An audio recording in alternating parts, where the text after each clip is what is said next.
In a response to Dr. Kenwanwusu's requiem for the Blue IC, Mazi Ken Okorie said, and I quote, "Let's not get ahead of ourselves. The bones shall rise again," unquote.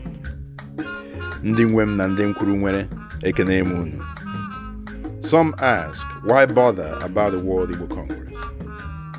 I say that there is neither death in the family, nor any bones yet that need to rise. Even the problems in WIC have become a test and challenge for us as NdiIgbo.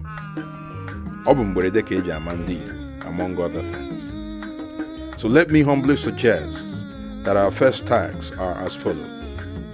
1. Reconcile all reconcilable brethren. 2. Remove any obstacles and enable all existing affiliates to return to our Father's house. 3.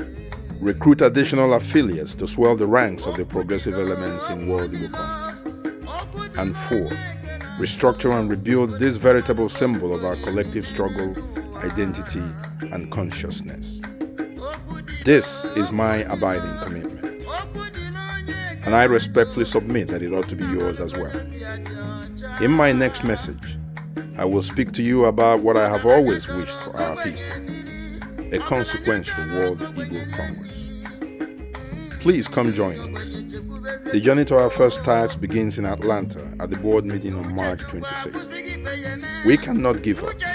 We will not give up. The innovative and progressive clouds shall not long be victorious.